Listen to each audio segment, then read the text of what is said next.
Ladies and gentlemen, good evening. Welcome along the Live Lounge. Monday. It's a slightly busy one. It's been a manic day, gentlemen. Plenty going on over the last 48 hours or so. How are we both?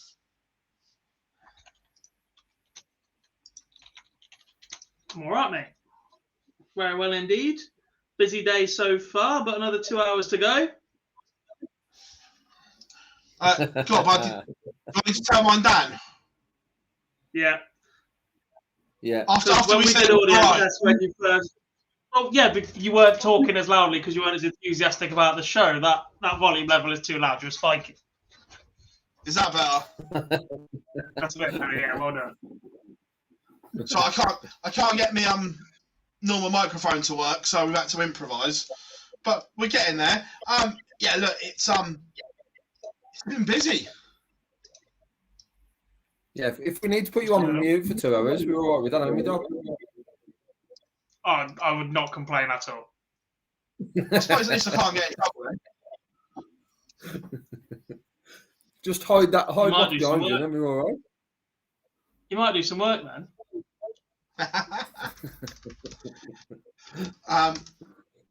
So I'm just putting out some links.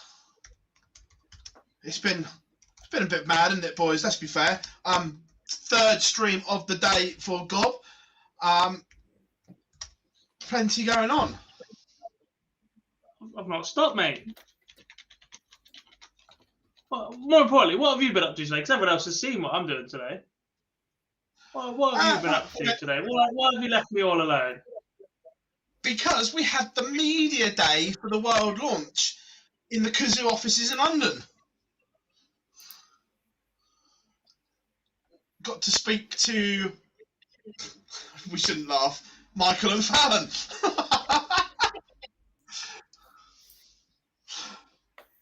Yeah, because you don't ever get a chance to speak to either of those two, do you, Phil? No. What was it like to meet? What was it like to meet on both, Phil? Well, you know, I only left Michael like 5 hours before or whatever it was at Minehead. No, look, we did some wild stuff, and yeah, Fallon was there for the World Media Day. Are we surprised? No. Nope. Not at all. And there's a reason for that. But we're not getting into it. Yeah, look, it's officially Dartmouth now. Everything else in the darting world is done for the year. The season climax is now on the horizon. Now we can talk about the world. Whether God likes it or not, we can now talk about the Premier League as well, because they all are. Hey, I'm okay with it now.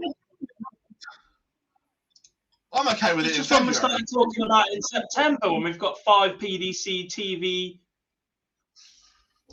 tournaments. Oh, not actually right. We started speaking about it back in March when Danny Noppert won the UK Open. The soon as he won it, is he going to be in the Prem? That's when it started. Yeah, and let's be honest. I've got a point that early in the year. Bugger off.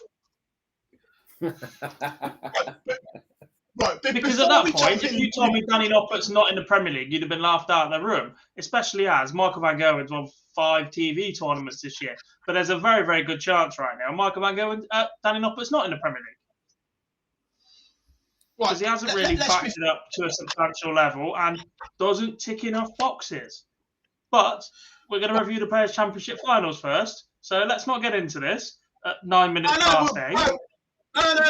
We're going into this now. Before we touch on this, we're going on the Premier League. We've started it now. Sod it.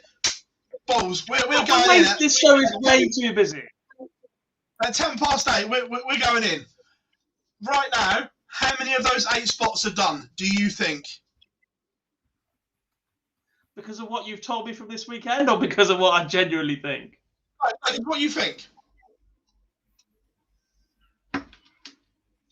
4. I think 5 are done. Humphreys is in. I think. I can see an argument for the 5th. 4. Well done for 5. 2 TV semi-finals this year. and the recency bias at the end of the year, I think 5 are locked. I think the top 4 as they are, and Luke Humphrey are in. Well, the top 5 there. For me, 4 and 5th is heavily penciled. But for me, you talked about back end of the year, which is biased on the back end of the year. But if he loses second round, that opens it up a little bit more. Yeah, but the issue with that is no one else has really massively staked a claim. And all the potentials aren't all going to get to a world semi-final. Well, 2 of them are in the same part of the draw. That's what I mean. So they all can't get there, is the thing. So even if Luke were to fall early at the world, which I don't think outsider ones, I guess. But Ross Smith and Dirk van Dijvenbode are certainly in the conversation somewhere. Whether they're front runners in the conversation, different argument, but they're in the same part of the draw according to the seeding bracket. They'd meet in the 32. I think one of them is more in the conversation than the other, and surprisingly, I think the one that is more in the conversation isn't the major winner. Yeah. Right now, I genuinely think we fill 2 more seats next to Rob Cross and Paul Nicholson. I think there is another 2 going into the club.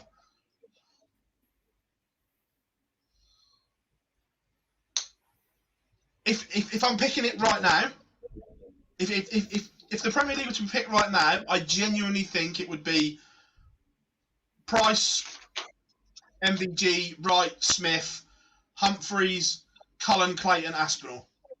If it was to, I think that'd be the 8 right now.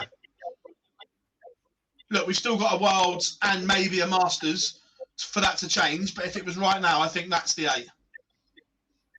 12 minutes past 8, I'm going to do it. Fuck the Masters. It should not be part of the conversation at all. We've got early. Get the beat machine ready for the podcast version of this, but that should never be part of the conversation. The PDC have bottled making a decision 2 years in a row, got away with it a little bit in terms of that's produced Johnny Clayton and Joe Cullen, but absolutely sack off the Masters having anything to do with Premier League selection. But, Dob, if there's 1 year to do it and focus on it, surely it's got to be a year where you've got 4 certainties or neon certainties. You'd be very surprised if that changes. And then you've got a selection of players where last year and the year before, we've always been around that 7 are picked. Previous years, 9 have been picked, where it's been very much just the one place. This year, we're probably debating 3, maybe 4 positions. So there's probably more on the Masters than there has been previous years. They all lose first round and you introduce somebody else to that conversation. Say that then. What happens if everybody that's in that 4 for 2 all lose first round? This is what I mean. They've got lucky with the Masters. The last 2 years, they've got extremely lucky that none of the top 4 went on to win the Masters and they've catapulted someone in. But what happens if, come the Masters, the semi-final lineup is the top 4 in the world? Then it's an absolute damn quid. The top 4 guaranteed. I think there's in between the semi-final and the final of the Masters, you have a Premier League playoff, don't you? With the people who are still in Milton Keynes. I think there's 9 other players in league contention.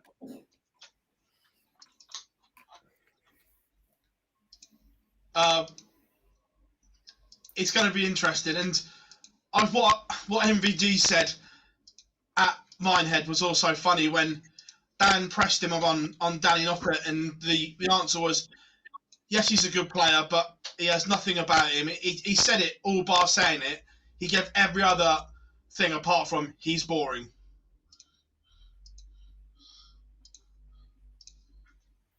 That boring man has won more PDC TV majors this year than 125 other tour card holders.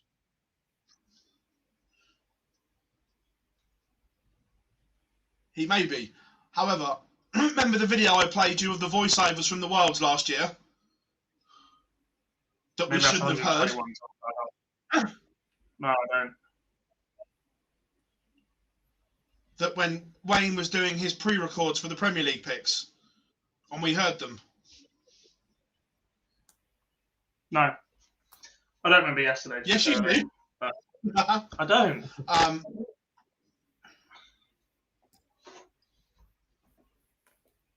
Okay.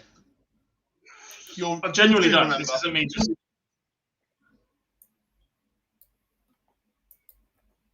The fact a voiceover was done for a certain someone.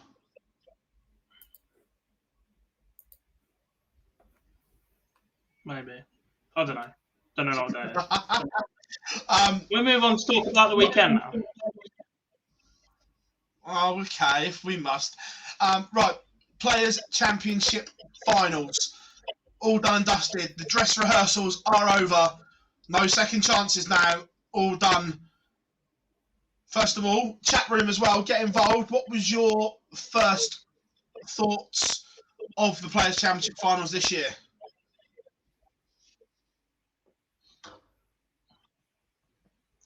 I quite liked it.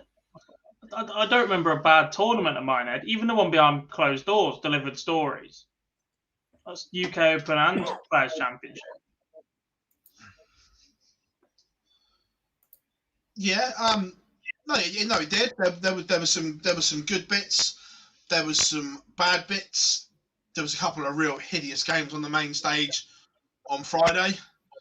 Who did Dimitri play on Friday? Dimitri against Martin Lukeman, when they both just had an absolute mare. And I'm going to call it now. Dimitri needs to swap those darts and swap them quick. Otherwise, it's going to be a disastrous Worlds. I get he's changed manufacturer and they put an awful lot of money into him, but they do not work. He doesn't group them the way he grouped the others. They're sporadic, and they just don't work for him. Yeah, I'm with you. One thing back to the tournament as a whole. One thing that I liked, I enjoyed the Friday all-in-one session. I know there's a reason it was done this year, and next year it will return. But from a fan perspective, I love the 8 hours, just over 8. Was it 8.5 hours maybe, of just non-stop darts. They probably need to work on how they're reporting what's happening on a second stage when first stage is taking place, because if you're watching both, you get a bit screwed over just to tell you updates that's too right. Not. But generally, the all-in-one sort of session on day one, I thought it was an improvement on the split session on that Friday for the Players' Championships. I understand why it wouldn't work for the UK Open, but for the players, I was all for it. And look, we never hide or shirk on here. The ITV coverage was arguably the worst ITV tournament ever. Mace on the Sunday single-handedly carried their team, and all weekend Mace was magical. Mark Webster, Dan Dawson, brilliant. The rest, absolutely horrific. We had Rob Searle, Raymond van der Voort, the BDU. The list goes on. BDU music. It was look. Basically, look, I feel for Ned Bolton because that's not his main role. Like, he's a presenter elsewhere, but actually he's a roaming reporter. That's a little bit easier. There's a little less pressure. You've got to anchor things. You've got people in your ears. You've got information to remember, etc., etc. That was a tough one. John Rawlins struggled on the Friday because he couldn't say there's a break after this leg, because there just wasn't. It was just the end of the match. They played straight through. The rest of it, just far too many mistakes from him. Look, Stuart Pike for years has been very, very good. The fact he's one of the only people that work across both ITV and Sky's coverage tells you everything you need to know about Pike. And the fact he was one of the old school boys. He's worked with the legends and he's transitioned pretty well. But I think his time is coming to an end as well. There was far too many and I'm not saying we're perfect, and I'm not trying to criticize people that are in the industry as well, but I just think some people, when you've got people like Dan Dawson waiting in the wings, and Paul Nicholson, and Chris Murphy, and Mace, and Webby, and Mardle, and whoever else is available at the minute, right? They are, Dan Dawson in particular is raising the bar, I think, in terms of the knowledge you have to cover darts. Right? He is ridiculous. His notebooks, the way that he keeps track of everything, the fact he works on the Euro Tour certainly helps, etc. But his all-around knowledge and stats and ability to recall matches that played at Pro Tour 2.5 years ago or whatever is ridiculous. You can't get by just by knowing what's gone on your TV channel in the last couple of years. You can't rely on that. You can't rely on walking into the press room and asking whoever for a stats sheet for this match, because it's not enough. Because if certain things don't happen, you've got absolutely nothing to lean on. The fact Webby went home on the Saturday night, Dan Dawson was reduced to just roaming reporter for the weekend. Nico stayed but was on the events team elsewhere and whatever else. It just felt a little bit of a waste. Like, I appreciate that it's Alan Moore and Little's job and it's Pike's job and it's Rawlings' job, etc. But if they're not very, very careful, they're going to get left behind. Look, Sky going through a bit of a transition, not entirely enamoured by their coverage sometimes either, but they are at least trying to freshen things up. And once that starts to click for them, they are going to leave ITV in the dust right now. That's just, Mace was absolutely superb. There's so many great talents out there in a minute, and the sooner that darts evolves in terms of its production and show, the better, because that next gen are ready to go now. Completely. And look, we don't want to be negative, but we never hide from saying it either. And it was pointed out so much on social, it's hard not to mention it. Just a quick one. Martin says about my audio. We know it's bad today, mate. My microphone has just done a bunk literally as we were going on air, so I've got to use the webcam mic. So it's all we've got.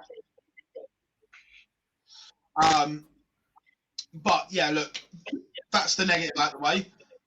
The pluses, we're not going to. We've got a little graphic when we get to the quarterfinals and onwards, but let's just pick out your highlight and lowlight of the opening round, boys, and chat room as well. Yeah, Joe, flip flops are on as always. Again, chat room, come and get involved and have your say.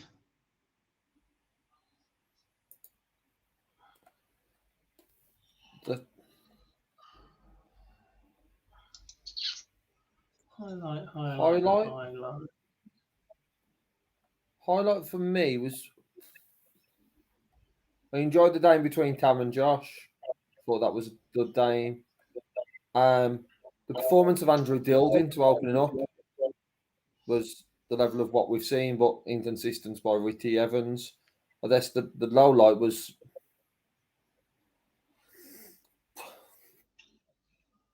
the champion being knocked out in the first round in Michael Smith, with opportunities to go and defeat Richie Edo, getting revenge very quickly after the Grand Slam drew.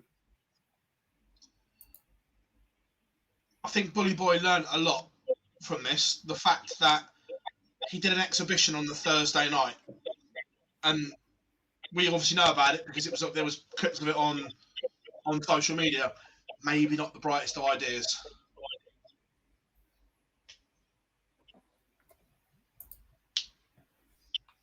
Yeah, he wasn't the only one on Friday who was a disappointment, but I can't run through them all because I'd leave that with no one.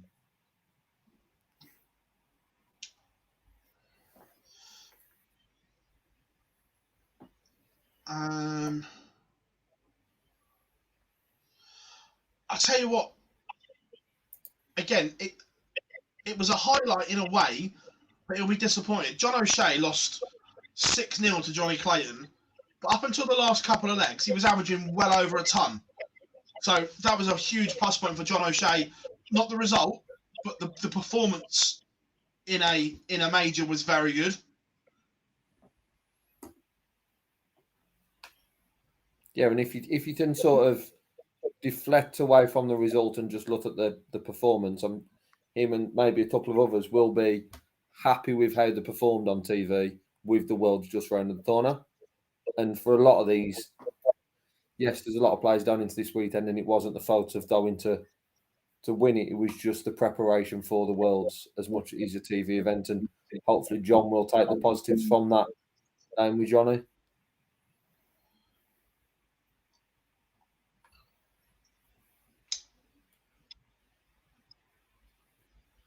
Anything else stand out? Have we missed any standouts from the opening one? I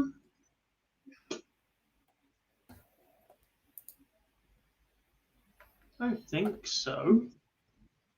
Keen Barry 80 Lewis was a decent scrap, especially from 3-0 down 164 to get back in it.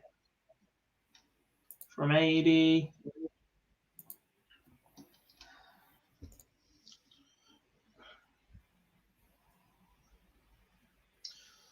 Don't worry, everyone. We haven't missed Dirk van Dijvenbode against Ryan Searle. That wasn't the opening round. We will talk about that. Too right. Yeah, I guess Noppy's performance against Whitlock, solid.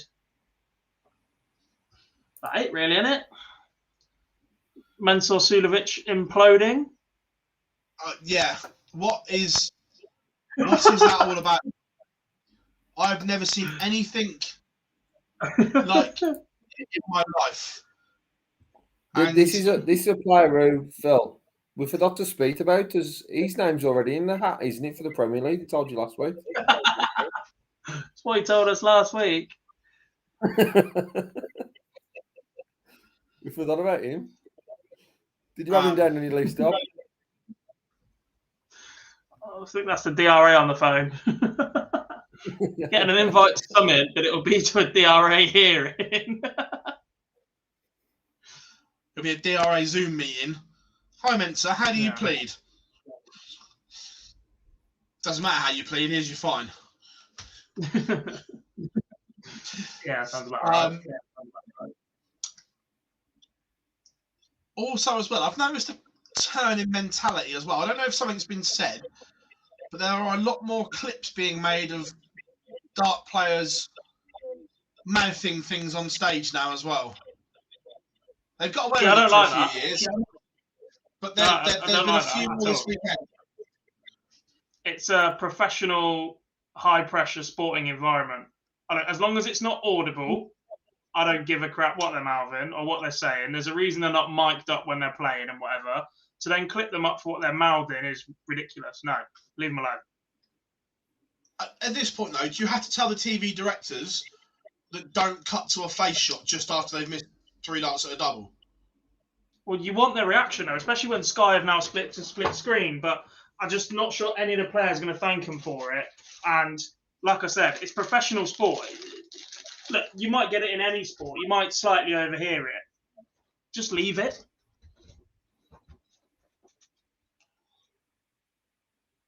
Yeah. I genuinely think that's nonsense. If they shout at a camera or shout at a fan or whatever, then fine. But if they're saying it to themselves, let them get on with it. I suppose the other bit from the first round, again, I've just seen it there, was the encroachment zone argument. And I can't help but think that maybe Roby's going to get 2 fines. 1 for being warned about being in the encroachment zone, and 2 effectively giving up. Because after leg 4, it just gone after he'd been told off. And we've got a clip from Joe Cullen, which we'll play in a second. Now, my issue is not the warning. It was the timing of the warning from Hugh Ware. Was there a need to do it at that moment? For me, it should have been done at the end of the leg. Yeah, I think we've spoken about a similar incident before. I don't think it was with Michael and Ross Gray in the Premier League. Yeah, and there was an issue then, and that was something that was said. I don't think it was. I think it was something to do with the crowd, but it was said when there was a checkout remaining, so it was mid-leg. And I think we all agreed sort of then that there's unless the players stopped. So if it's crowd involvement or it's judgment on that sort of, then for me, if the players stopped and they've both stepped back, then maybe there is then an opportunity to say it during the lead.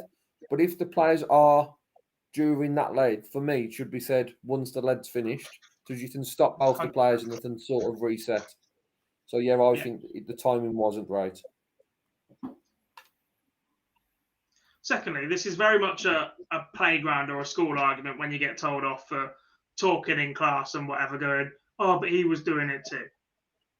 Being in the encroachment zone happens in virtually every single match. Right? Look, I have absolutely no objection with it being called. The same way I have no objection with every single shirt pull being a penalty in the Premier League or whatever. But you have to call it consistently. There are 2 officials for every game. There is one to the side of the stage who can clearly see where the players are standing.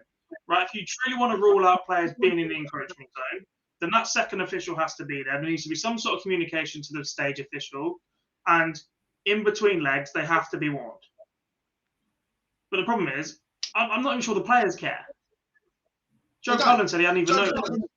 I hadn't even noticed. No. Look, for me, it's one of those ones. Ignorance isn't bliss, but for me, it's not an issue unless it affects the player throwing. Yeah. If they're in the encroachment zone and it affects the person who is at the hockey, it's different. But if they're just stood in there and the other player doesn't even know, I don't really see what the problem is. But we also quite often say that pace and styles make matches as well. They make for better entertainment. You're going to keep forcing players to stand further and further and further back.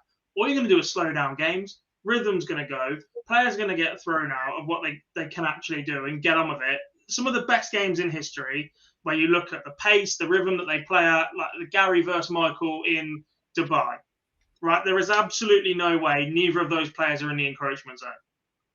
Oh, they're 2 of the worst. One of the best matches of all time. One of the best matches of all time. Agreed. And they're the worst for it. Constantly warning them of stepping forward half yard. Look, I appreciate that encroachment zone exists for a reason. 100%. But there's got to be some compromise in the middle. Yeah. I agree. Right, moving on. Round 2. Scott Williams is going to be a lot of fun on tour next year, isn't he?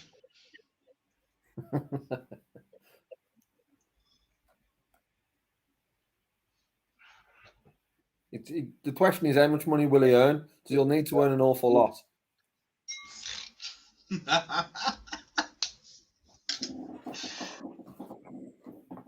See, I feel like we saw a better side of Scott this weekend when he just focused on being a dart player.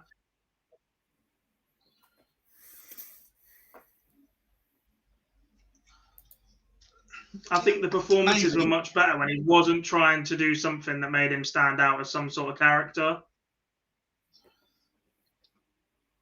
I agree to a point, but it goes back to the conversation we had earlier. Just being a dart player will not get you into places you want to be. No, but acting like an idiot and then losing matches because you're too concerned with that will not get you anywhere either. You need to establish yourself as a player and then leak it in a little bit more and more and more. You cannot just go in, join in the PDC ranks in the manner that he is, all bravado, acting like a twat sometimes. Because he will, look, if he's watching, he'll be the first to say there are times when he acts a bit like a twat, from what we've seen. Yeah, but you could say the same. Just going, I might get a few more of them from the DRA, shrugging it off as if to say, I'm not going to change, I'm not going to do anything already. I'm not saying that in the same level as DRA, but go back to Peter Wright, 2012-13. With the greatest of respects, he dressed like an absolute idiot with coloured dreadlocks in his hair and wasn't a very good player then, and did something out of the ordinary to get noticed. And but he did that on the walk-on, and then the minute it was game on, there was no antics, no nothing. It was Peter Wright's a dart player again. you say the antics. Go back to that early Premier League when he's crouching down to throw at a double. You could argue that's not in the spirit of darts before he won anything. All I'm saying is it's happened before. And it's worked. I think he needs to establish first. I think there's a balance to it as well. There's dressing brightly and there's yellow shoes and all that sort of stuff, but there's certain things during your game I'm just not. I see someone like Josh Roth, and I think a lot of people who are a lot older could learn from what Josh does on a stage, and he's only 20, 21.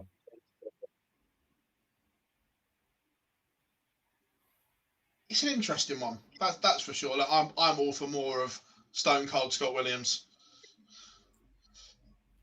as God pointed out when he saw his Twitter. Stupid.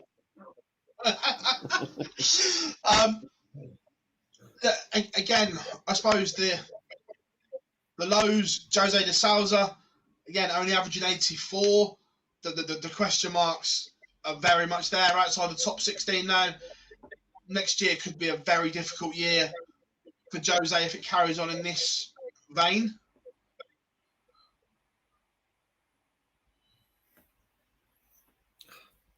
Yeah, it's same old, no change, just inconsistent. One good performance followed by a weak one. Same old story every tournament movie. Are we getting concerned for Chizzy? Not in terms of performances, because again, it's another magical average. But surely this starts to dwell on your confidence and mindset when you keep losing and you're playing well. I get if you've got the mental resolve of MVG, Gerwen, Price, where, to coin a Michael Van Gerwen phrase, I'm Big Billy Bollocks.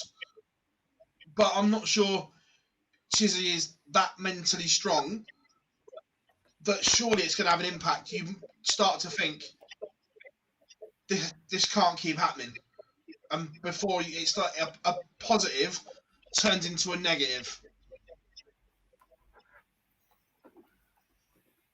One, I think Chizzy's been around an awful long time, and he's had these patches where he's played very well before and not really got any reward for it. And two, with the greatest of respect to Chizzy, I'm not sure there's enough going on up there for him to think like that. Saying the greatest of respect before that makes no difference. Just to tell you now, makes zero difference. Yeah, absolutely no difference whatsoever. That was like Wayne a few years ago when he was like having a rant. He said, "Yeah, players like Ian White," and he went, "No, actually, Ian White." Well, I love Chizzy, but come on, he's not the brightest. No, agreed. But look, he's playing fabulously, but he just can't get a break. Yeah. And look, we've seen that in the past. We saw that from Dobie a couple of years back. We've seen Hector on the floor do that. We can list players that have played fabulously for periods where they don't get any reward for it. But looking at players like Michael Smith have to be your inspiration at that point. And the fact that Ross Smith has gone on to win a major and Danny Noppert has done the same. And the fact that anybody on their day can turn up and do that.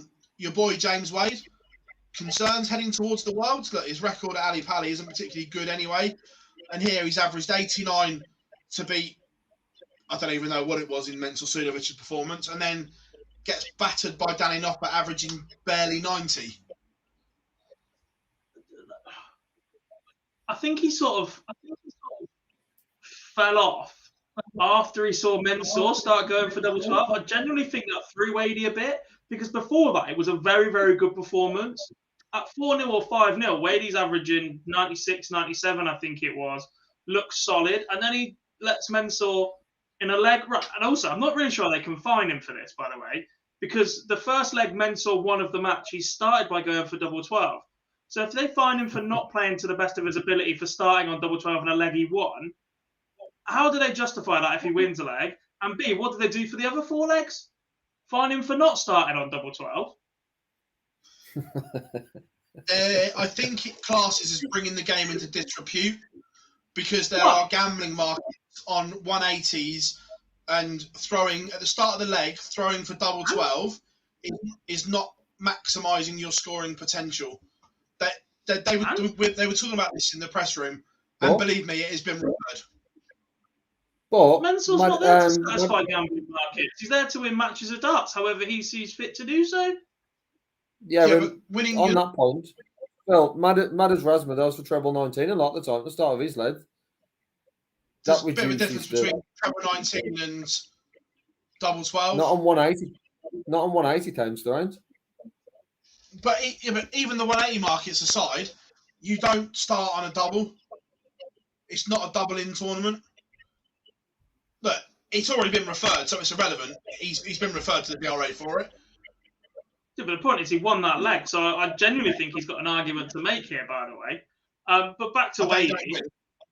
I bet he don't win. Started pretty brightly. It's a stupid argument. Started pretty brightly. Fell off when Mensah did start going for double 12. Average not great. Look, I'll be honest, I didn't see any other winner between him and Danny Noppert. The form just isn't there for Wadey at the minute. Noppert probably could have ran out 6-0, even more comfortable than he did. Was just solid, but look, Ali Pali isn't the best for Wadey. If he gets beat early, perhaps a bit of a break. Don't think he'll get either the World Series in, keep getting this one wrong, Abu Dhabi or Copenhagen. Back for the Masters, and then we'll see after that. Bahrain and Copenhagen. I'll get there soon. Pluck out a random F1 city host. Yeah. A couple of months off to reset, I don't think would be the worst thing for Wadey. Spend some time with the family, which he's clearly enjoying. Get back on the practice board and stop talking about retiring, please. Thanks. Right. Before we move on, did Cameron Menzies pass up the one opportunity to beat Michael van Gerwen in that leg where he fell apart? The composure went, everything went. And at that point, he's got MVG in a world of trouble. Huge amount of trouble. This is the... I can't remember who I spoke to after this, but somewhere was then talking about who wins it. And normally it's one of them where someone gets away with one, it's then they don't follow up. And this was massively getting away with one. I know he mentioned it on his socials the following day in a bit of jest of spending the whole day on Sunday practicing double 2, and it was a missed opportunity. It was such a good performance until lead 9. Was it lead 9? I think it was, and then it just fell apart. And yeah, at 5-4 to Cameron, if that would have happened, there's still a lot of people who would have fancied MVG, and MVG would have potentially still been favourite, knowing he's dot throw, and then the opportunity to break Cam in the last one. But what an opportunity it was there to get the better of him, and unfortunately it wasn't to be, and it was one that Michael got away with. And got away with it is the right one. So moving on to the final day of action. Have you just missed out the whole of Saturday night, including Dirt beating Ryan Searle 10-9, my friend? Yeah. Possibly, yeah, because I've got, unlike the other wiki pages, this is like set up wrong. All right, we'll do the to be fair, that was the one highlight of the Saturday night, the actual ring that. And again, I don't know if people are friends with Ryan Searle on Facebook, but he was ridiculously harsh on himself, calling himself a bottle job. It's like, that is not bottling a game of darts. That was just sheer brilliance from Dirk van Duijvenbode. Yeah, I think some of the stats I saw, he averaged 112 over 19 legs. And on his own throw, I think he averaged something like 120. The match had a period of 5 legs where the worst leg was a 12 darter. that's not bottling anything. That's exactly the same region as Michael Smith losing the World Championship final to Peter Wright. At that point, Peter Wright did an absolute madness, winning 10 of the last 11 legs, averaging 115. I don't care how far ahead you are in any sort of match. If your opponent is playing to that level, you haven't bottled anything. No. It was just a remarkable performance from Dirk van Dijvenbode, and it's those kind of performances that we go back to, which is why he's in the Premier League mix. Yeah, that's as you said, mix you nearly started people off. One thing that I'd probably throw up about it though is yes, it's the highest average at the Players' Championship. Incredible performance from both. But I'm not sure both would have hit those levels if that was on the main stage. From what we've seen of Dirt and Ryan on the main stage on other TV tournaments, those levels are incredible. I'm not convinced we would. Didn't Ryan make the final there last year? With a performance like that? Not to my knowledge.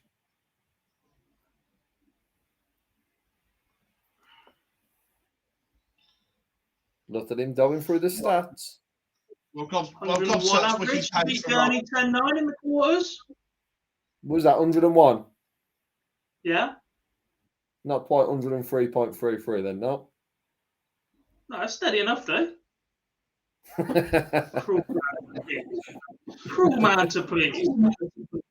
Just before we go on to the double, that's it. Just before we go on to the one stage, some of the decision making about games on the main stage was horrific this weekend. Well, we saw the same players repeated, didn't we?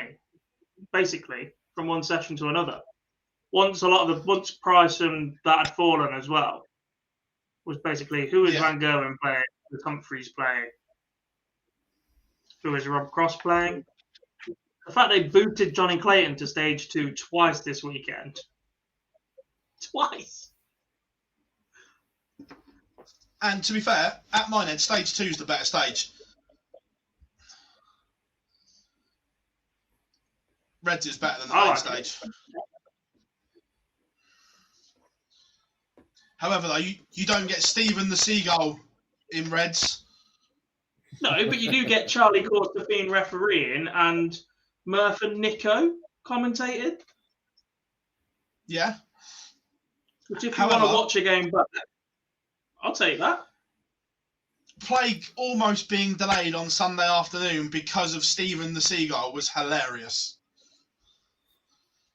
I love the fact that the name managed to spread such to the point that the crowd were chanting Stephen, Stephen, Stephen when the Seagull started moving.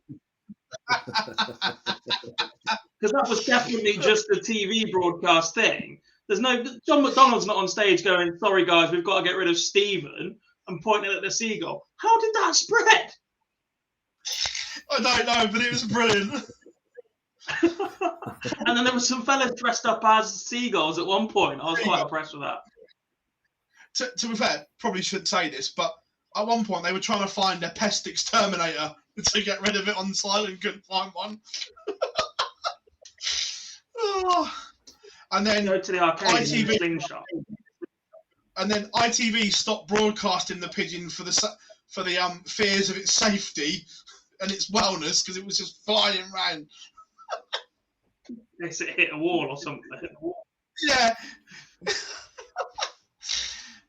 Honestly. Right, moving on. Quarterfinals. Mine had this effect on people. First up, the first 3 quarterfinals, it's safe to say, were all absolute demolition jobs, and I don't think anyone would have picked those scorelines.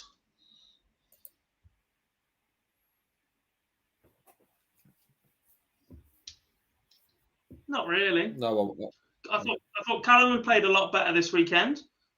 If he's watching, fair play.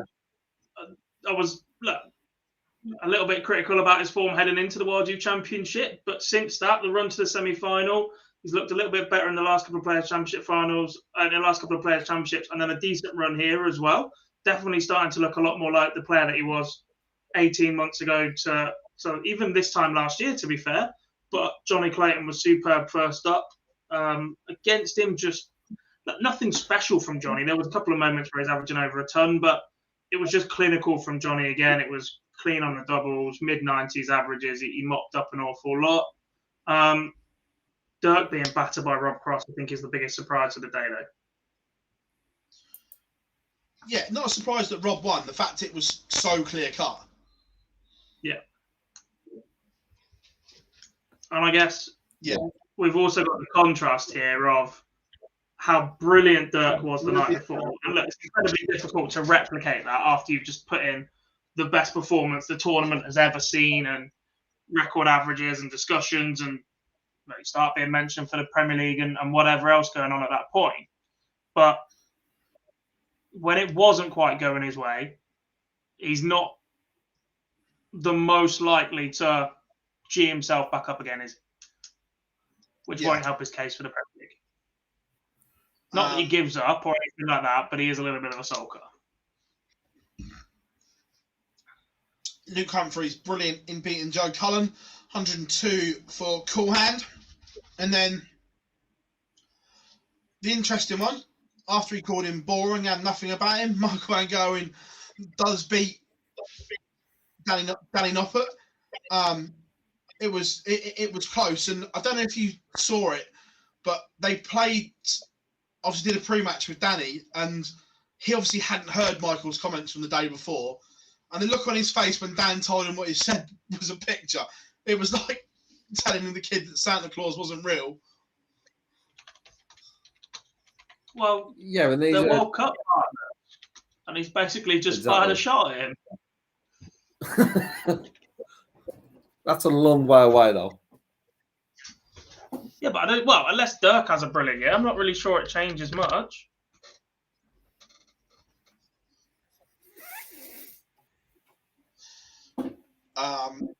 Right, semi-finals. The first one was just a tough watch because Johnny missed a bucket load of doubles.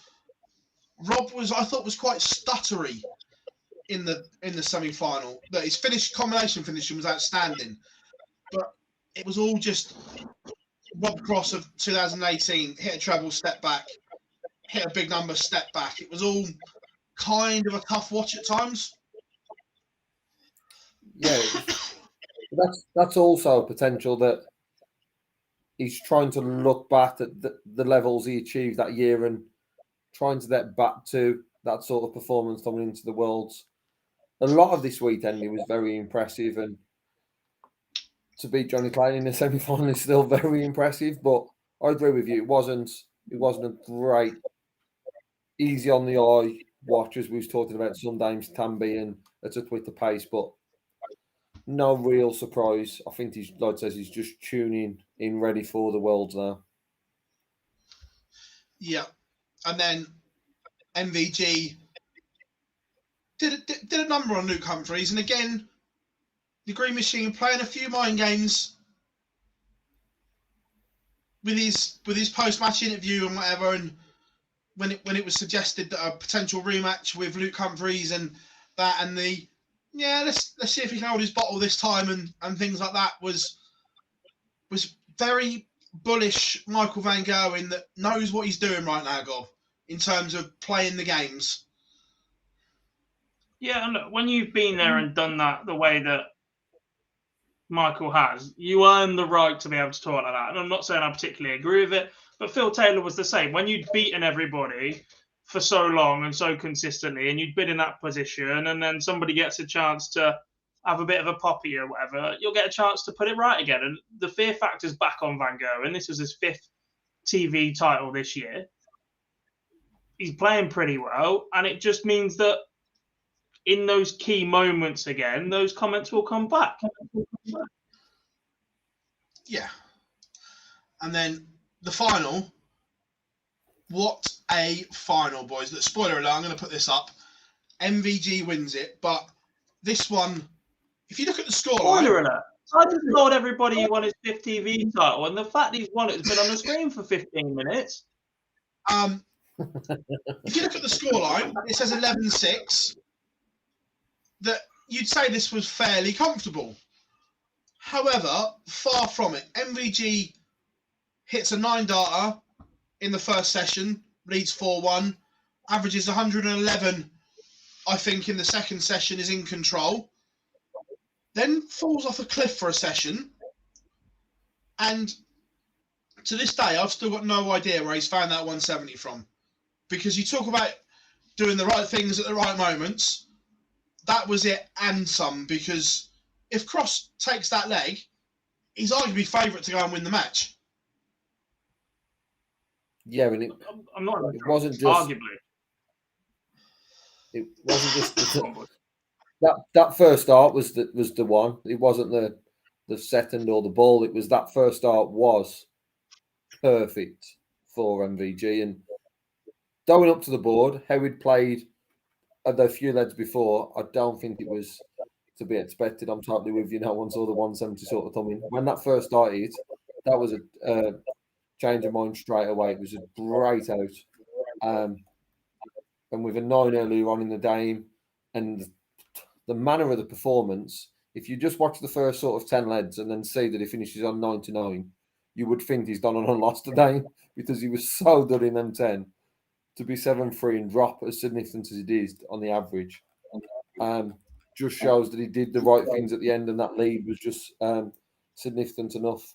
Otherwise, Rob Frost would have made a very, very different outcome if that 170 didn't drop. Hard to believe as well. His first 9-darter, forget on TV, his first 9-darter of any kind since March 2020. Should have bit more. I'm not sure that's so hard to believe, because until the start of this season, for the 18 months previous, he was crap. Yeah, but he went a year without, he went a calendar year without a title of any kind. Look, seeing him now, that conversation seems stupid, but no, that's not too hard to believe, I don't think, when you consider the dip in form that he did suffer.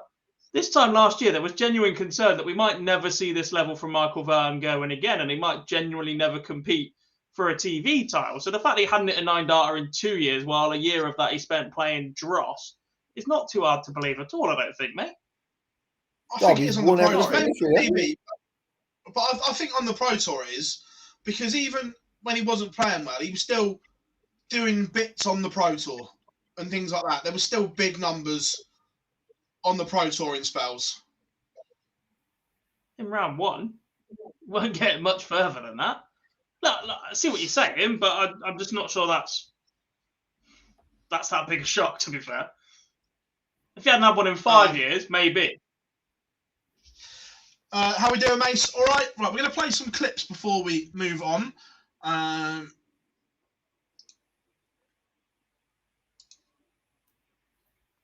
Right, let's go. We'll do MVG. We've got 2 winners clips from him first of all.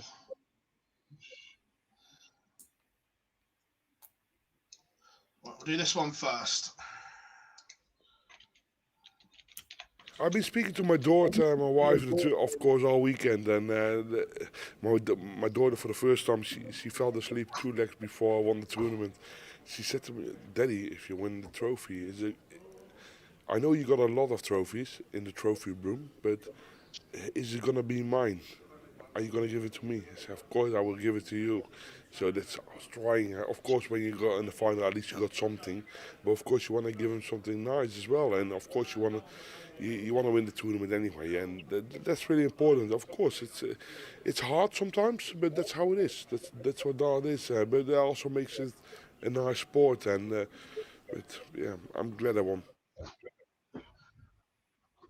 Never hardly seen him that emotional ever winning.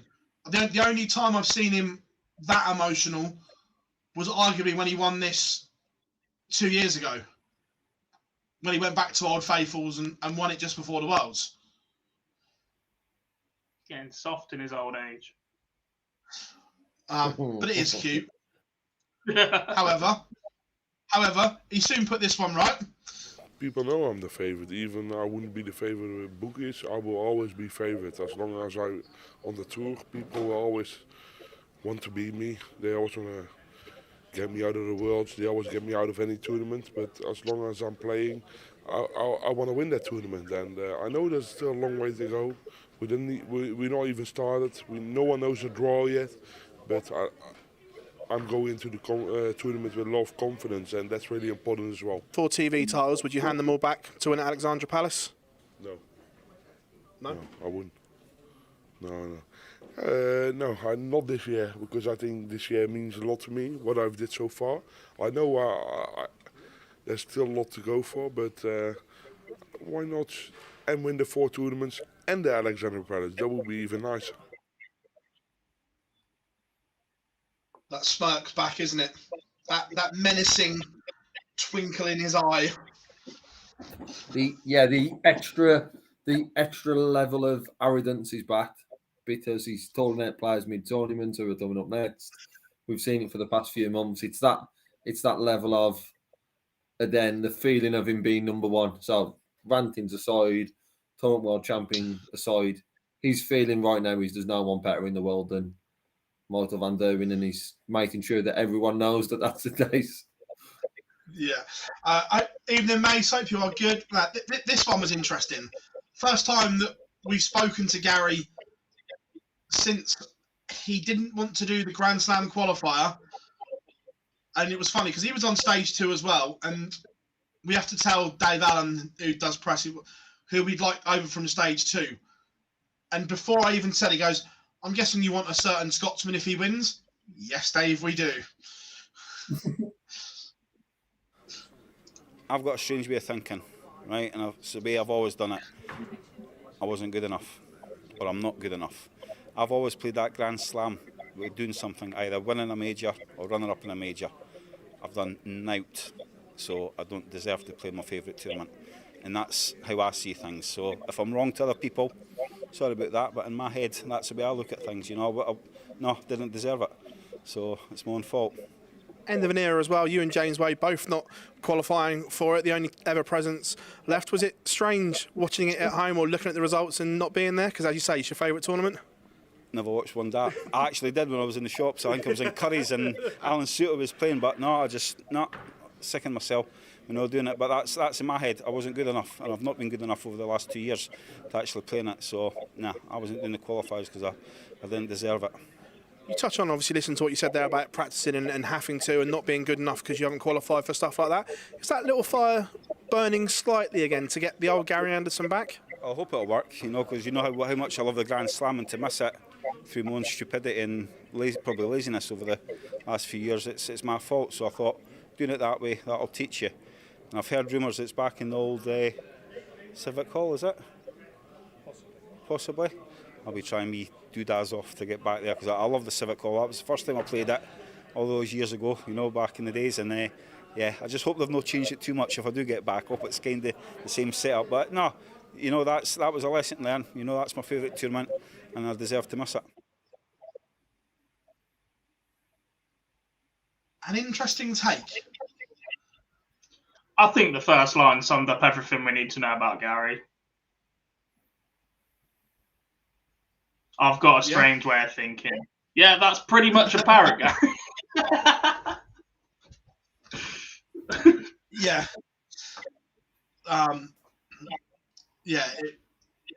It was funny.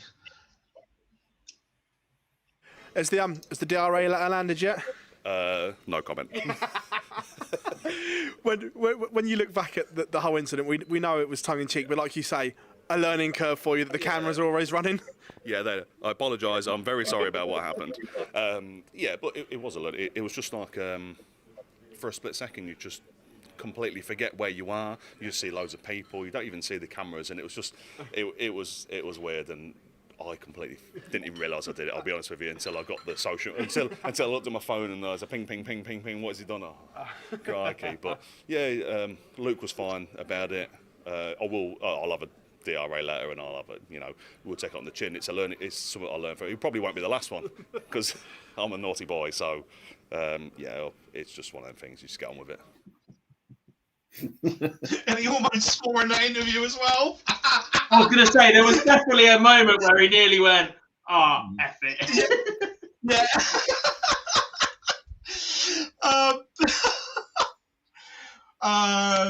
Right, here we go. We've got two from Joe, I think. I'm not sure which one this is, but we've got two from Joe. Yeah, they were saying that that Rabu was in the inclusion zone when I was throwing, which doesn't affect me at all. He could stand right behind me. I don't move a great deal when I throw anyway. And I just spoke to Rory afterwards, and he said it messed with his head a little bit, which I could see, I could feel as we was playing, and it was just one of those.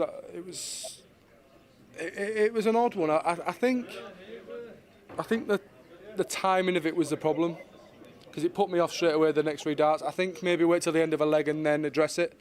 But Hugh's a fantastic ref, and I think Owen was the marker that was in his ear, and they both make rare mistakes, and I don't think they made a mistake today. I just think that maybe it could have been addressed at the end of the leg rather than in the middle of it. How much did it put Roby off, do you think? And like you said, you sensed it there, because it seemed like after that he'd completely gone. Yeah, he gave up. He just said to me at the end of the day, at the end of the game there, he just said I was feeling good, and he said it just put me off my rhythm. Like I said, if he's in the inclusion zone, it's there for a reason, but it didn't affect me at all, so didn't really need addressing. But then that's the referee's job, so it's sort of a catch-22 situation. But I thought that the way Hugh addressed it was fine. I just think the timing of it wasn't great. I think maybe wait till the end of a leg. The interesting bit was it put him off. Yeah, when the actual incident itself didn't. As in, Roby in the encouragement zone didn't put him off, but drawing attention to it did. Yeah. And the second Joe clip is an interesting one. I probably don't want to say out, Phill, because there'll be some headline on Twitter that's clickbait for you. So, no, I don't think I get the credit I deserve. I think the titles that I've won, I've won a lot more than people who are probably higher regarded than I am. But that's for them to discuss. I'm happy where I am, and it's like I just said to Dan there, it's even better to shut them up. Right. Well, first of all, Mr. Cullen, we are a sensible news outlet. We do not clickbait shit. The game is the game, sir. If you say it, we're going to post it. Secondly, I'm not really sure who he's going on about here. I was trying to work it out who he thinks is. I genuinely don't know who is worse or who is one less than Joe Cullen that we regard as higher than Joe Cullen right now. Yeah. Yeah, I was trying to work out who he thinks is held in higher regard to him in terms of what he's won and everything.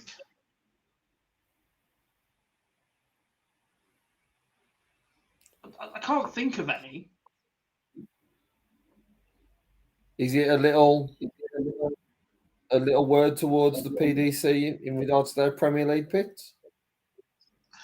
Possibly.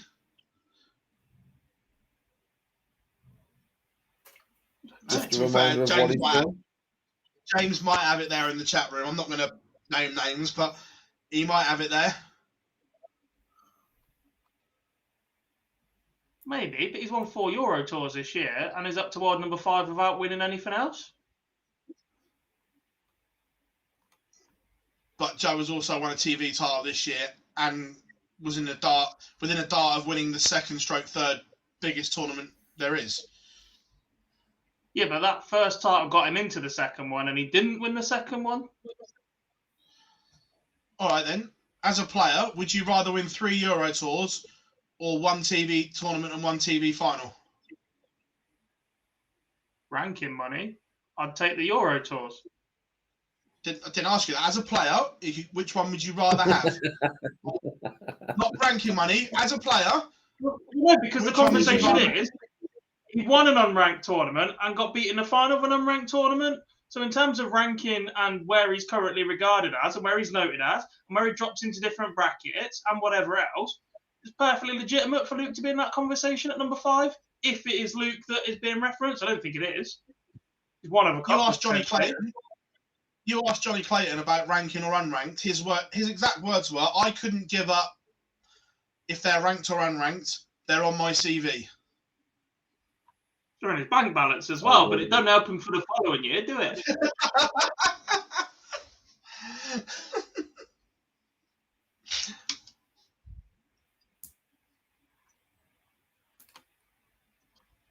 Anyway, less clickbait. Moving on. Hey, our titles, the players have always said it. Right, the last the one. game, Joe.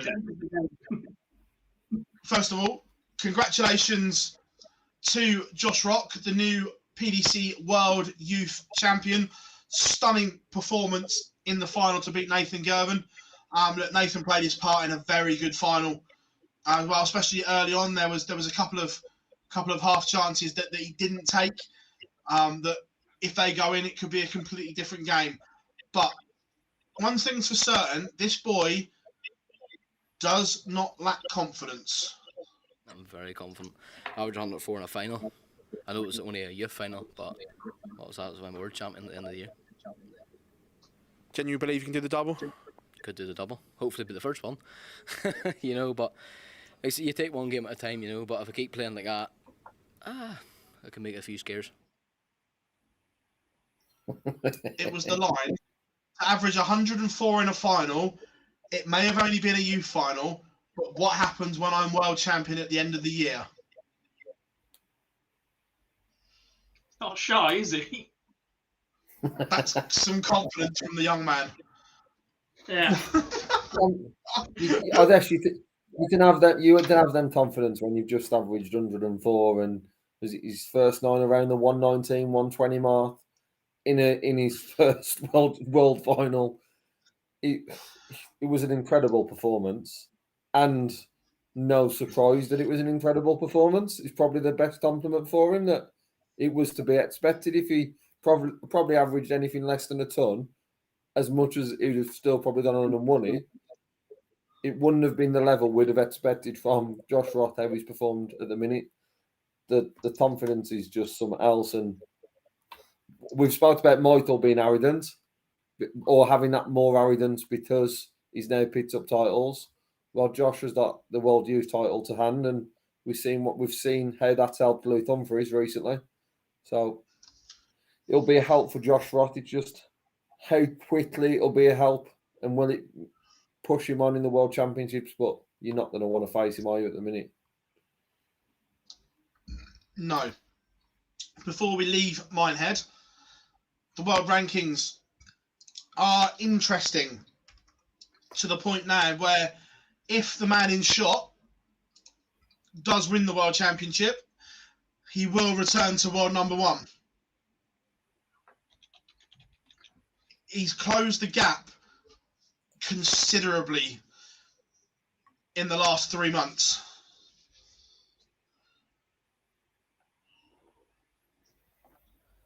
I think the most concerning thing right now is that Gerwen price falls to world number 4. Is that just taking off 500 grand at the moment? So obviously it depends where he gets to. Scorecard race, yeah. Yeah. Before any of them win a game at the World Championships, he is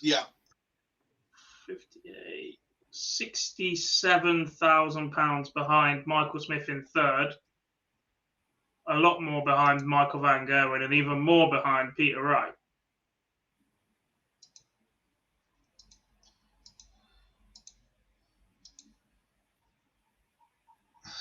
Right, Wiki's been updated. Just a quick one. Do I see there? Darts ranking, son. No, I was looking at who's in his bracket at the Worlds quickly. We'll come on to that in a second. Which one? Van Gerwen? Yeah. No, Price, to see where I think he's going to get. Like, potentially has a rematch with Barney in round 3. So D'Souza, Whitlock in 4. Noppert 5.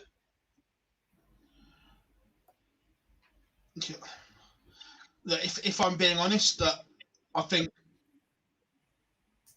his first real test will be potentially Noppy in the quarterfinal. Yeah, but even at that point, he'd stay in 4th position. Even if everybody else loses first round, if he loses that quarterfinal to Noppy, he still stays in 4th. That's mad. Oh yeah, I'm not arguing. I'm just seeing roughly where we think or what was the possibility of him falling early at the Worlds. Yeah. But yeah, look, MVG.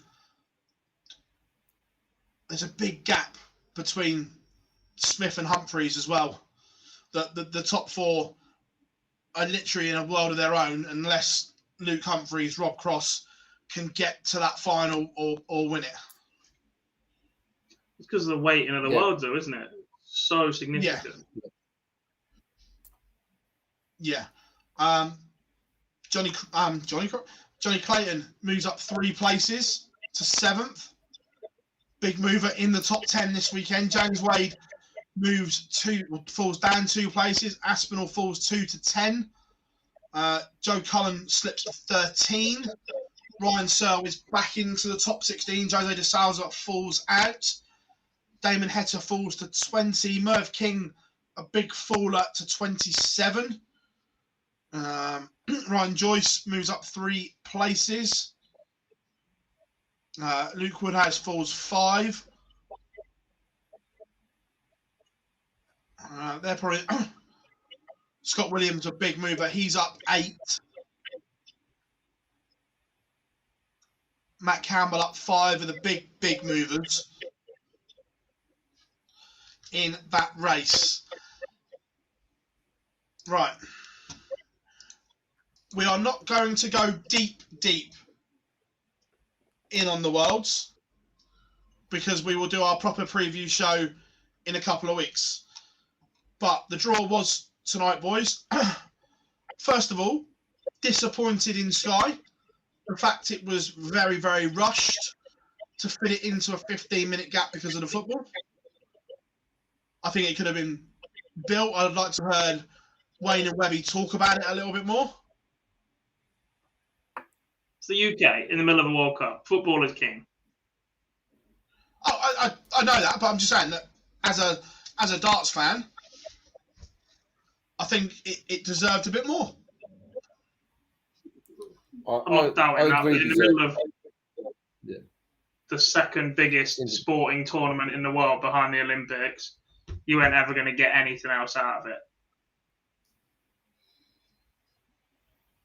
No. Oh yeah, no. Look, I get how it works. It's just frustrating. Yeah. Not unless it was at the latter stages of the tournament where there's more time between games, or you can sneak it on lunchtime, whatever. This slot with a 4-game slate of the World Cup was never going to be anything else. Yeah, it was just too rushed. If anything, I'd have preferred for it not to have been done tonight and go at midday tomorrow or whatever when there's no football on, and they could have designated time to it.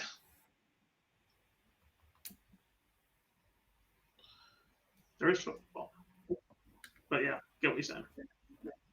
Yeah, but not at that time. Does that make sense? Putting it at 6:30, where they've got to squeeze it in before a 7 o'clock kickoff, where you find a slot where you can designate time to do it. Not doing any, Mace, but as far as I know, they've got a reporter in pretty much for every session watching each game so that they can just talk about the big moments as it happens. So the problem is, if they'd done it at 7:30 this evening and Ronaldo had just scored a hat-trick in a World Cup, people are more concerned about throwing to the reporter for telling us about Ronaldo's third goal than they are about completing the draw. And then if they do throw away from it, you get conversations or discussions that something in there is not quite legit. Yeah. Before we pick our ties, the standout ties, huge shout out to Richie Burnett. Rolling back the years, coming through the qualifier, averaging 110 in his what was semi-final game. was just sensational. No surprise, really, that Ryan Joyce came through. He's one of the form horses. Only just missed out. Was it 250 quid? Yeah. And look, Jeff Smith has given himself a huge opportunity to potentially keep his card as well with the 3 qualifiers. Yeah, and all a bit one-sided. Would have expected a closer, at least one of those to be a bit closer. So look, first of all, what's your tie of the first round, boys? Like I said, we're not going to go to every game. I just want your standout tie of the first round. Chat room as well, get involved. What the one real one that leaps off the page?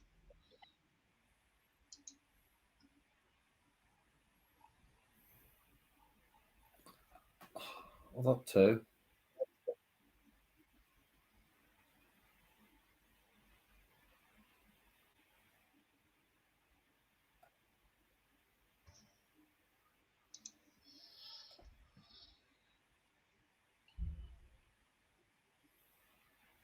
There's a couple that I like. The 2 that really, really caught my attention when I looked back at the full draw, and one was William O'Connor, Beau Reeves, what Beau's done in the women's series recently, coming up against seasoned professional is probably one of the best ways to describe William O'Connor. I think that's a very, very good test for both players. The other one for me that stood out was Matt Campbell and Danny Badish. I think that can be a tractor. I think that can be an absolute great first round tie. Yes, they probably wanted to avoid each other. They've probably met numerous times. However, I think that has got the potential to be a very, very good first round tie. What are you going for, Gob? I like them. Look, I think Josh Rock-Jose this year is definitely one that everyone's taking a look at, especially with the hype around Josh at the minute. I do have 2 others, though. I think a really underrated tie, I think, especially if this is very much dependent on the second player, but in terms of a game to watch, not just for the darts, Rudy John Rodriguez against Lawrence Ilagan. I think there's a little bit of hype that's faded off Ilagan, but actually those 2 are both incredible characters on the hockey. And I'll tell you what should be an absolute cracker of a game, played at a decent pace, is Mike DeDecker against Jeff Smith. Yeah. I think that's a massively underrated game. One for me that has gone massively under the radar, and I just really, really like the look of it, is Jim Williams against Sebastian Wilowiecki. I really like the look of that game. Yeah, I think with that Sebastian. one, both won't mind the draw, and I equally think both won't mind the seed, knowing his Agreed. record at Ali Pali. So they will. And these all 3 of them. Yeah, all 3 of them will really. Yeah, all 3 of them will really believe that they've got a chance of being in that third round. Yeah, I think all 6 of them do. I genuinely look at that part of the draw. When I was doing the first stream this morning with the qualifier, someone asked me which of the 32 seeds do you want to crack at, and the answer is Clemens for me right now. Of the 32 seeded players, Clemens was the shout, because I think you can get at him. I think you can put him under pressure. Don't get me wrong, he's more than capable of going up there and chucking a mid-90s and a 35% checkout percentage, and then you've got a tough game. But set play, I think you've got a chance to get it, Gabriel. And the fact you then run into Wadey as your other seed as well, I think you've just got a chance to have a crack in that part of the draw. So Jim Williams, Bielecki will definitely fancy that. Willie O'Connor and Beau Greaves, look, if Bo turns up and produces her A game, she's got a very, very good chance there. I think a lot of people are underestimating Willie O'Connor right now. He is a very, very seasoned, solid professional who I don't think the atmosphere or the moment will get to Willie O'Connor. I think Willie O'Connor is a bit like James Wade. Whatever Willie O'Connor turns up on stage in the very first leg or the very first couple of legs is going to stay there regardless of the situation. No matter what transpires through the rest of the match, if he goes to a fifth leg decider in every single set, if he cruises through, he gets battered, he will stay at the same level. No, I fully agree.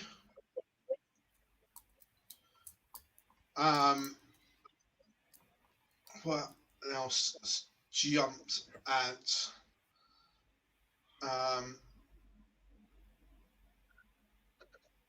The Van Dyvenberger section, I think, is interesting. Along with Wade and Clemens being the two seeds you target, I think Dirk and Ross are the ones you wanted to avoid. They're both on the up. They're both capable of taking the game away from you. And the fact you've got Sedlacek versus Raymond Smith. Raymond was fantastic last year against Dirk. John O'Shea, Darius Labanauskas. They're two really good battles as well. Two pretty level ties, I think, in those potentially. But Labanauskas has not had the most fantastic year. The fact he's on the international qualifier side tells you that. But that's a tough battle for John O'Shea, especially when you consider what Darius has done up on that stage before. Sedlacek, Ross Smith against Dirk and Ross. Both of them have got aspirations for the Premier League. One of them's going to be gone by, well, at least one of them's going to be gone by the end of the third round. And the only other story I think that is there's an undertone, not just with the darts there, is the potential if Scott Williams can get past Ryan Joyce to play Rob Cross, because they are practice partners. Yeah. No, I agree. I think the little section he's in, Gary Anderson will be quite happy. Again, it could have been a lot worse. If you'd have said to Gary, out of all the players, you're going to play the winner of Madhus Razmar and Prakash Jiwa, I think he had taken that all day long. Yeah, I'll do as well. To an extent, I don't think the pace of Razmar will suit Gary at all. But it's Gary at which is different. Yeah. The rest of the year and the rest of Gary's form and everything goes completely out the window at Ali Pali. Because that's Gary. another one that's getting fined. Razmar's got a fine coming from Minehead as well for his social media tweet. I didn't see the original. I saw the follow.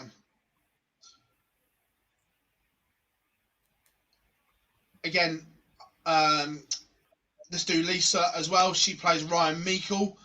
Tough one. Meikle is solid. And again, not the easiest to play against. We all know Lisa likes to just rattle on and get on with it.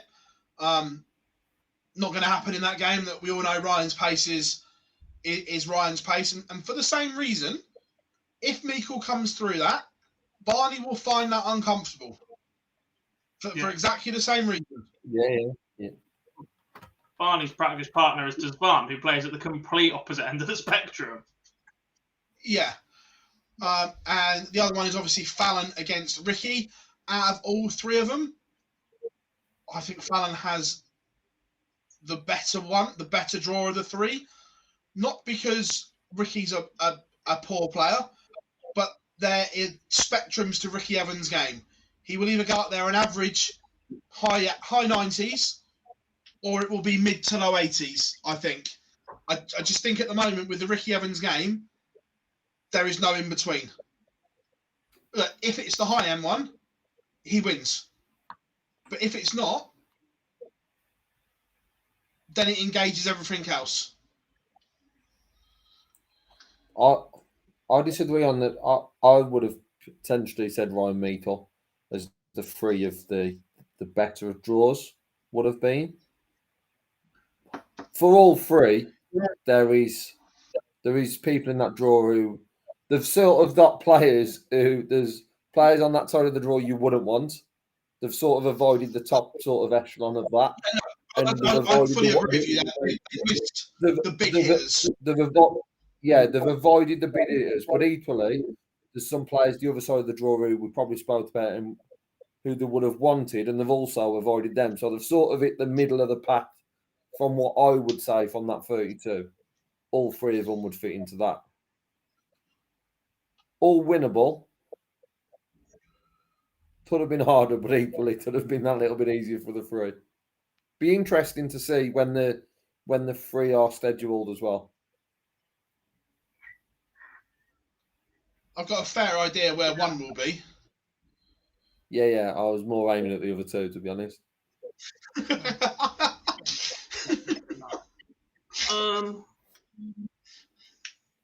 I'm just trying to see if I can predict what else is going to be on opening night, because Mansell versus Rob will not be quick. And by the same logic, the winner of that will not be quick against Peter Wright late on. So I'm seeing if I can pick off two slightly faster first round games so they can make up time on opening night. So I think we might also see Watermainer versus Rafferty on the opening night. And potentially Roby John Ilagan or a Keen Barry against Grant Sampson, maybe. I don't know an awful lot about Grant, apart from the fact that he won the African qualifier. Yeah, I agree that they will look to speed it up for that exact reason.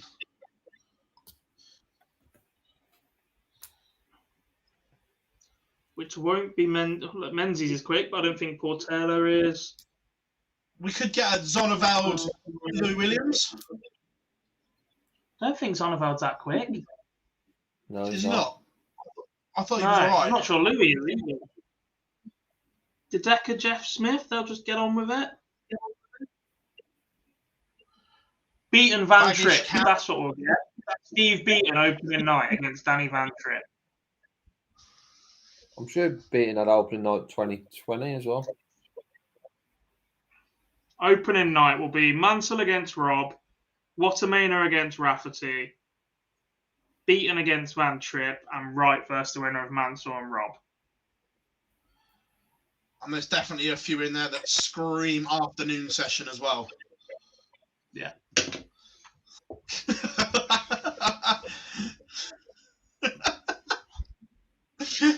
I didn't say that. You don't have to. You've got to look at them. We know how it works.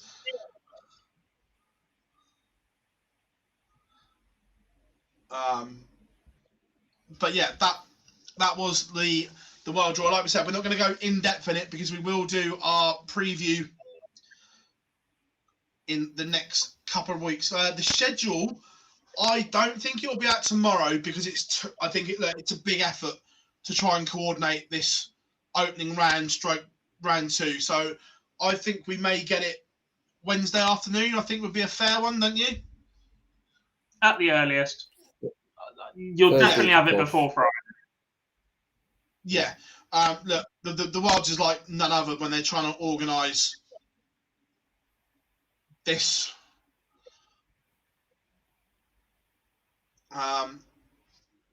See, Mickey Mansell's playing Ben Robb, and because the winner of that plays Peter Wright, they've got to play first, Johnny. That's the opening game of the World Championship.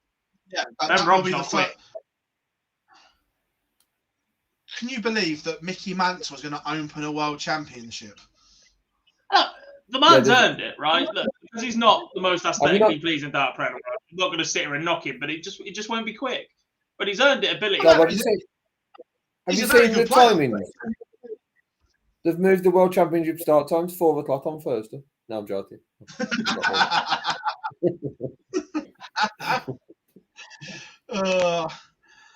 Yeah. Look, Mickey's a very good player. Just very good player.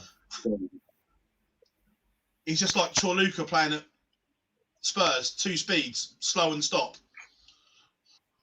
I hope so, Jamie. I hope the stage is not just grey for 2.5 weeks.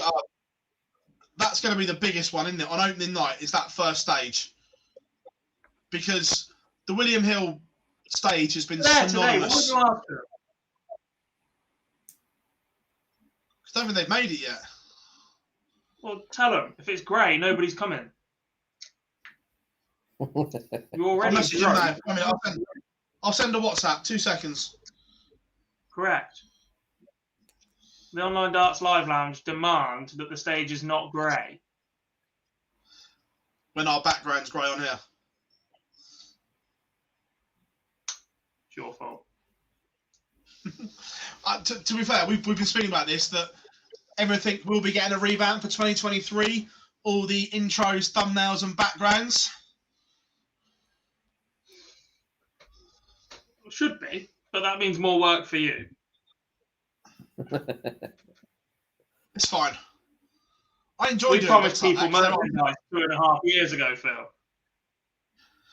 Well, you know, we'll get there in the end. But let's not make promises we can't keep, because I started the watch along for the World Championship draw with a Fallout bar intro because we didn't have one. Yeah, to be fair, we know what we need to do for next year in terms of generic stuff. Yeah. Yeah. If you haven't yet, make sure you drop us a like as well, and make sure you subscribe. We are close to that 30k mark. To get there before the Worlds would be good. More Barney alarm. Oh, Do you know what? I think we have to retire the Barney alarm next year.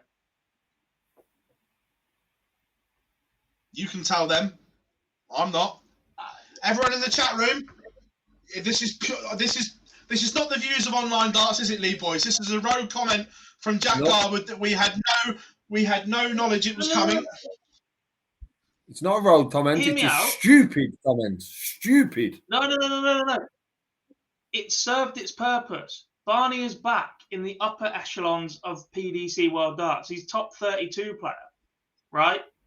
We need to pick somebody else who comes through Q School this year to be our alarm player. I get this, and I know where you're coming from. And to start with, I'll just play the thing. We had no intention of ever using the Barney alarm ever again after Q School. And that first Pro Tour, the chat room absolutely blew up when we didn't play it. Yeah. I mean, the reason we made a Barney alarm was to annoy Jar. Yeah, and we got rid of him. That worked. We needed to get rid of you. His purpose was to wind Jar up and, you know what, to bring a little bit to our coverage. But look, I'm just saying, new year, new start, freshen up a bit. It sounds like a perfect question for a poll, is what I'd say, Dob. Maybe it's one Not now. for next week. For next week. Sounds like a perfect. It has to be somebody that comes through Q School next year. Them the rules. It sounds.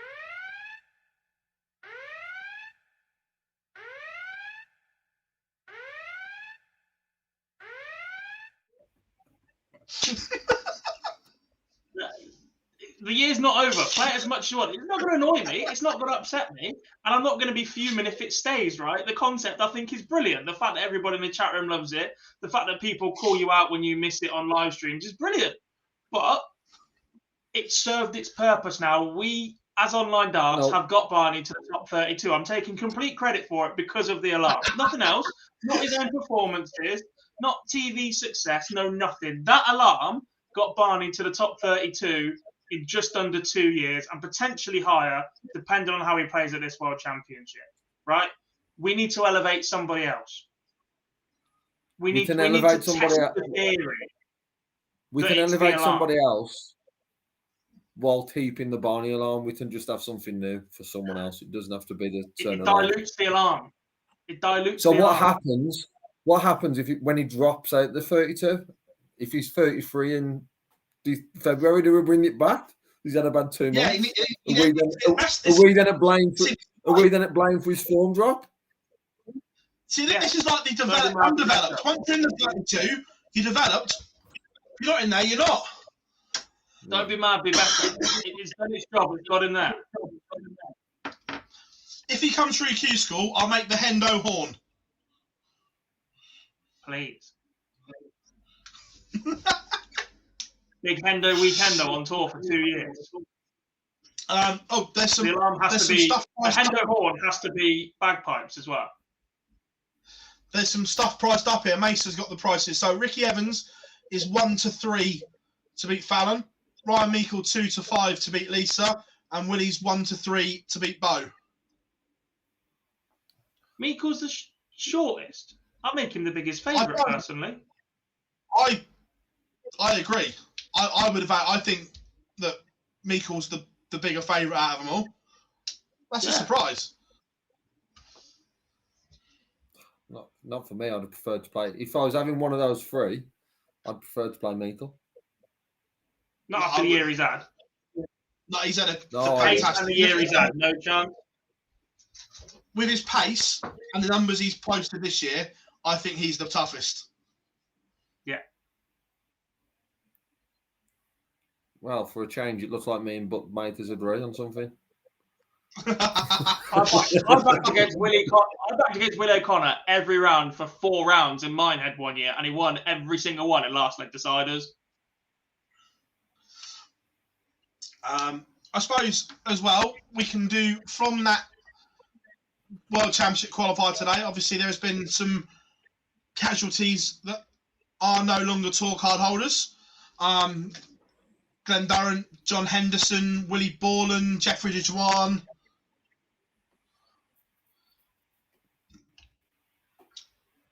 Q School's going to be a bit jazzy this year, isn't it? There's going to be some big names there.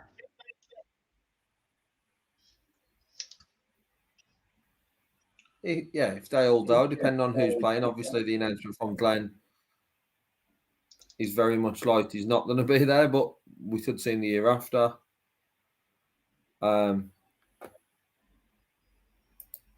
But Q-Stall's going to be an interesting one because obviously you've got the players who've dropped out, but you've also got so much away from the PDC Tour now that there may be more big names not enter Q-Stall than what we normally see. Normally, it seems to be anyone who's not on the tour who's a professional player, previously a professional player, or all that sort of stuff. You tend to see every single one enter, but for me, there'll be a fair few names not enter who you would normally expect to. Well, here's one for you, and this links as well. There, obviously, we had an announcement that the WDF is going back to Lakeside for 3 years. No date. All they've said is it won't be in the first quarter of the year. Now, and by the way, this isn't a bash or whatever before anyone says. As a player... Yeah, right. No, it's not genuine. It's not. It's a question for as a player here. You've been told there will be a World Championship, but you have no date. If there is no date by the Q School close of play entry, what do you do? Do you not enter Q School on the hope that the prize money is good and everything, or do you enter?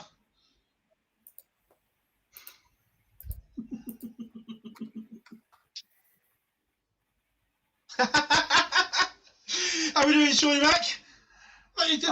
This was a genuine question that they've told everyone that there will be one. It won't be in the first quarter of the year. That's fine.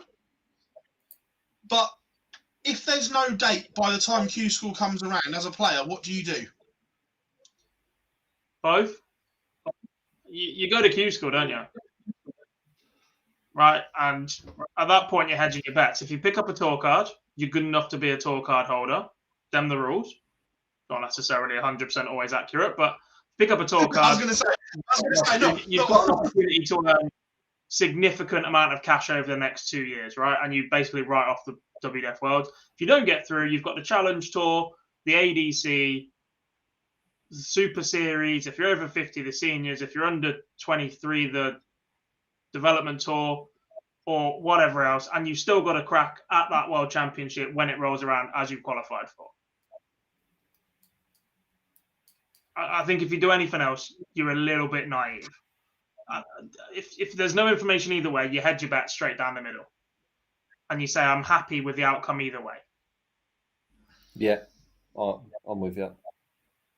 I don't see why you wouldn't. I think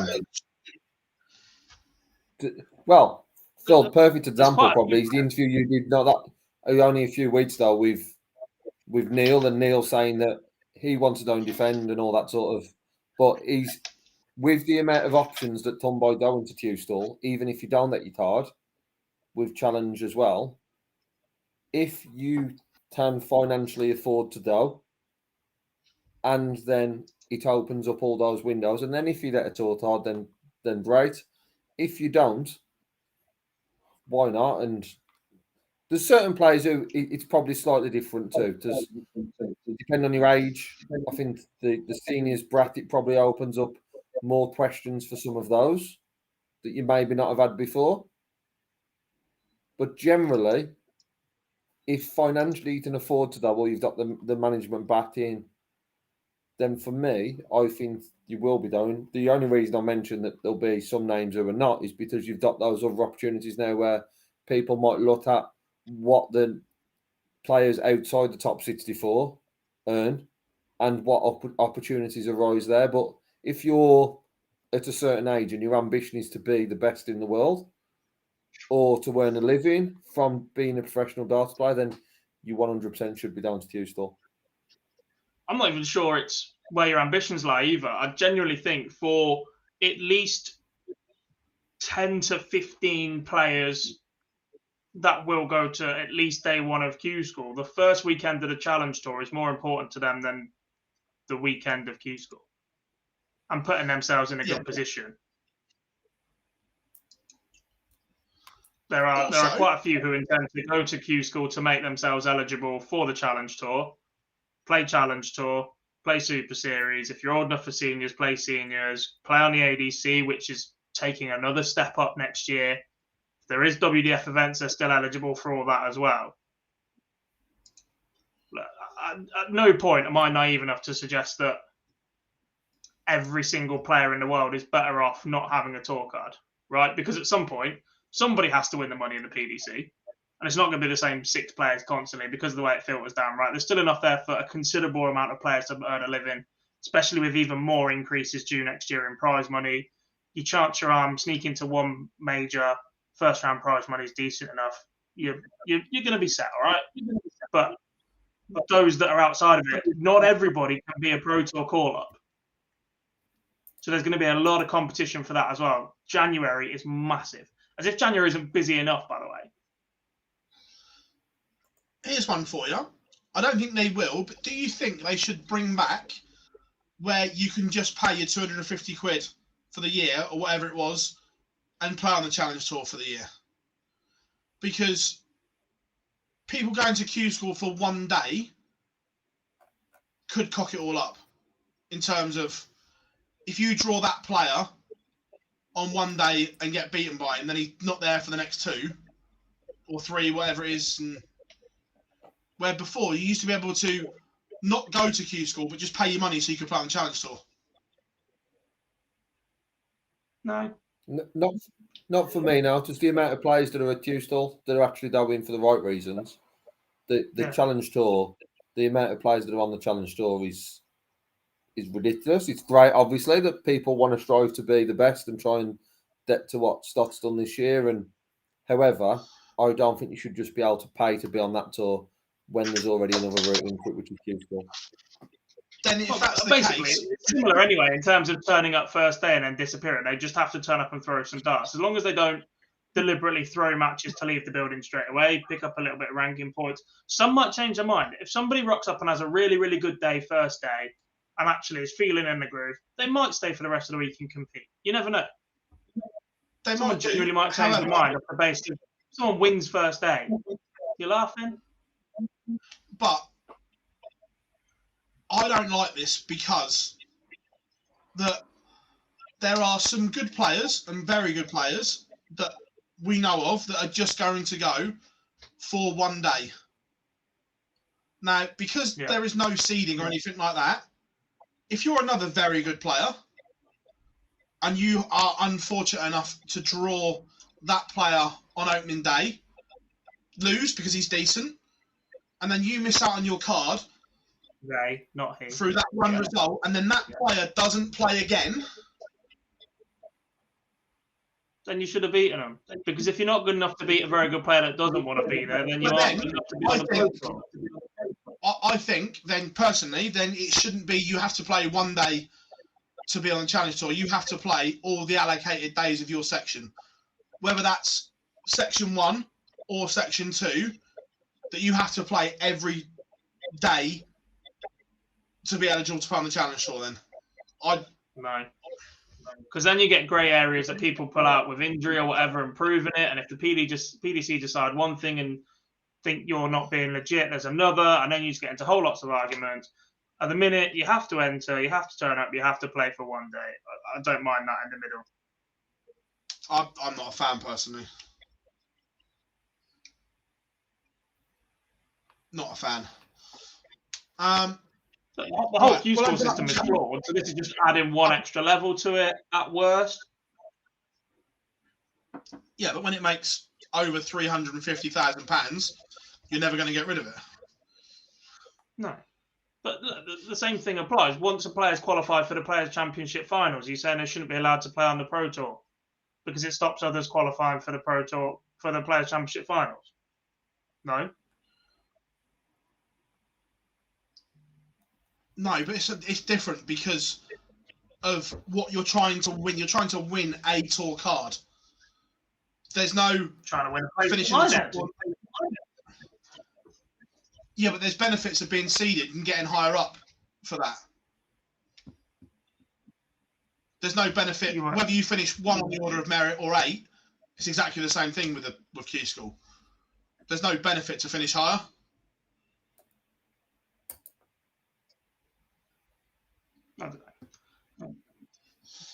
Right, we'll open up the chat room as well. Get your questions in. Couple bits in the week of darts. Congratulations to Jamie Kellin. Booked his place at finals night. Don't think many people saw that one coming. If you don't know Jamie particularly, look, he's got a good level to him. The 107 to beat Warby on the Friday, I think it was. And then 95 in the final was decent stuff. Used up all his lives to get there. Had to rely on results to qualify on the Friday. Very nearly similar on the Saturday as well. But look, if you get given them chances, you've got to go and take them, and he definitely did that. Yeah, it was good. Have we missed anything else in a week of darts? Probably. Well, I said no to any announcements. There was an announcement, so the WDDF. I know you mentioned it briefly, but announced that they've agreed with Lakeside for 3 years. So we are going to have a World Championships in 2023 at some stage, and one at 24 and 25 at Lakeside. So a 3-year partnership has been agreed there. Just out of interest, obviously, we were told by very good sources that the deal for Lakeside last year, if it's on those same terms, a 3-year deal seems suicide. It does. It does feel a bit like that. However, the sort of the positive spin on it, I guess, is one thing we haven't seen from the WDF recently is a commitment to a longer-term vision. We haven't really seen, obviously, the announcement with the Masters was a bit behind. The World Championship, we still haven't got a date. However, what we have got confirmation of is the next 3 years of the World Championships. Obviously, we had the same source around Lakeside. Yeah, we had the same source around Lakeside. There is a long-term vision, but from a business model point of view, if it's that we don't know this yet, it's only just come out, but I'm sure we'll find out in due course.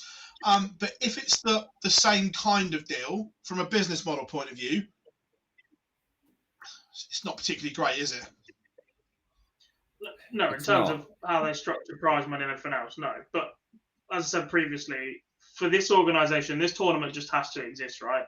And for that, it needs TV coverage and it needs prize money. And at the minute, a large part of that is paid for by Lakeside itself. What they need to do is market the event better and sell tickets a lot cheaper. Just get people in the building, get it looking good again, make it attractive to people. If that takes 3 years, fine, right? But now they have a base where this is set for 3 years. What they have to do is grow the rest of their tour again. They have to go and get interest in the World Masters. They have to go and get interest in the World Trophy or whatever else and build up from there again, knowing that they've got the roots set for the World Championship. They've got a little bit of security. Look, it's not going to generate millions and millions of pounds that they can go and go on a spending spree and compete with the PDC if it is under the same guise as the previous deal for the return or the WDF first edition of the World Championships. Right, but the fact they've got 3 years now to build up, there's still structure there for the associate members or the various nations to still affiliate to still request ranking points for all their opens. That part of the tour stays alive. And that's essential for them to start with. Oh, yeah, no, I wasn't. It was more good that there's a date, but like I say, just the business model. I hope that they've negotiated it better. Yeah. I would personally, as much as they've confirmed the first quarter of the year is not going to hold the World Championships, personally now looking at it, I would prefer that to be later on in the year, from to Dobbs' point, 100%, to market the events, to sell the tickets. What you don't want to do is this announcement coming post Masters time, around end of December, early January, hopefully December, because it puts the players in a better position for Q-Stall. But they've also got a date to it. I don't know, let's say it was September. You've still got 8 months then to sell an event, to build an event up at your World Championship. Yes, they need to look into the rankings. Yes, they need to look at players who have already qualified to make sure it doesn't have an impact. However, give them time to actually try and sell the event, and you need to sell it at a better price.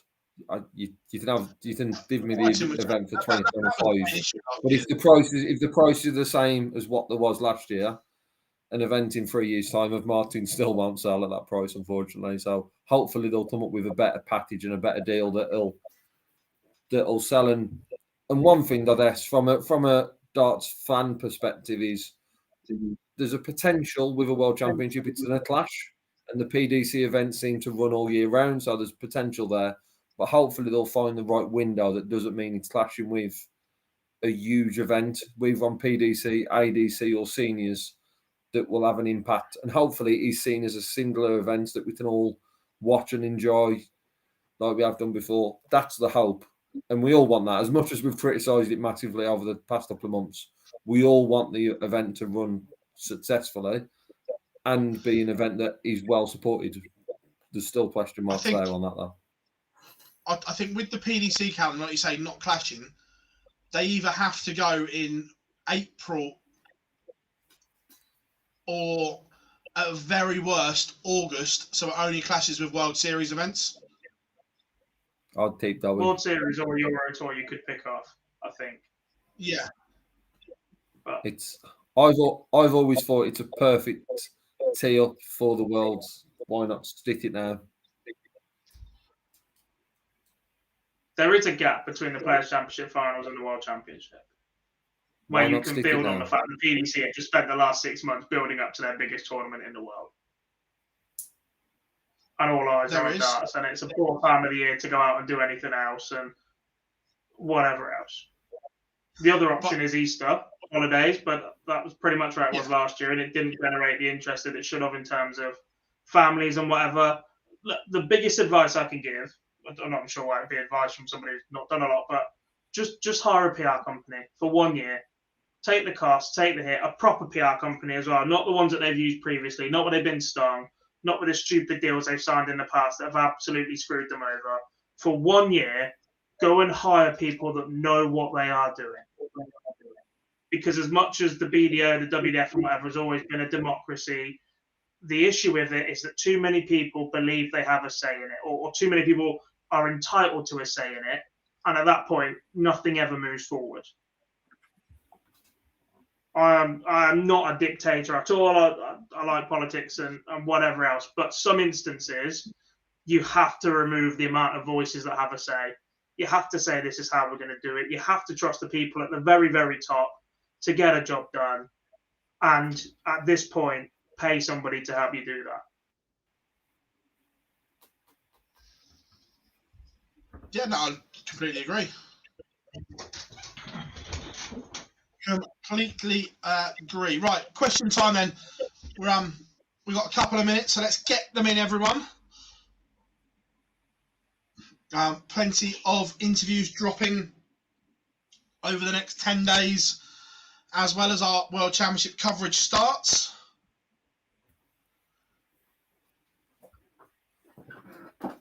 It's going to be busy, isn't it? Yeah. As if my life isn't busy enough. I will. Yeah. I have a driving test before the World Championship starts. Mace has answered Tommy's question there exactly why.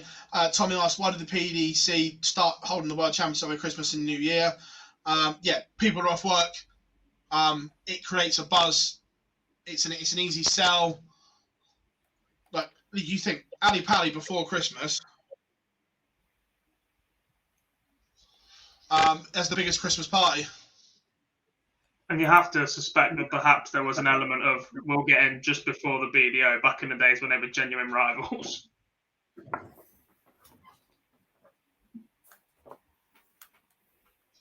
Yeah. Yeah.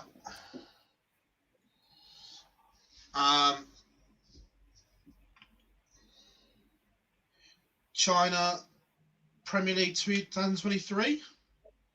I guess there'll be another Chinese Premier League.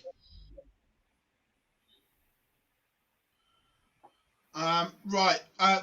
So our world preview will be Monday the 12th. 12.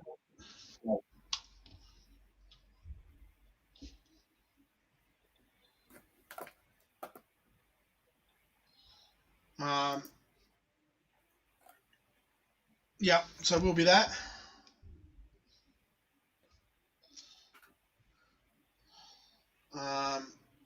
What else have we got?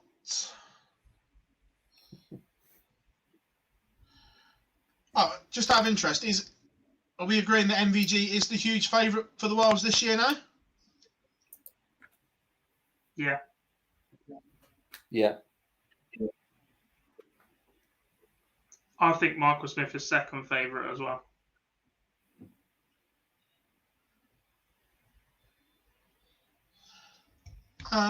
On current form, I agree with you. I think Peter Wright is fantastic, but the fact that Joe has been ill means that there are other things on his mind. She's back and in good health again, which is good, but just missed out on the biggest tune-up tournament possible, and he's been so up and down all year once again. Concerned over Gezzy's form, can't lie. He's still producing moments of brilliance, but he's not producing it as often. I think he's more vulnerable than he's been for the last couple of years. That Barney quarter's not ideal. Sir will have no fear. Whitlock, if it's Whitlock or Jose, potentially. Even Luke Woodhouse could get at him. I don't mean that disrespectfully to Luke Woodhouse either, by the way, but if Woodhouse turns up and averages the mid-90s that he's capable of with that 35 to 40% on the doubles, there's a good chance that's enough to get a price early on. Well, yeah, you think the year he won it, there were chances early on to get him. Yeah.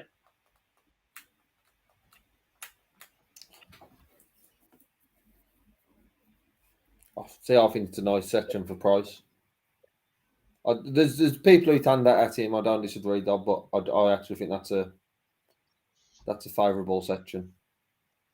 Ish, but there's scar tissue from Barney from the Slam very recently, twice. Barney's got that through. Searle and Whitlock are both more than capable. And when that opens up, probably Danny Noppert, without completely writing off the other 11 players in that part of the draw. Jamie says, where's Gary's in the favourite list? Somewhere near the bottom. In terms of the seeds.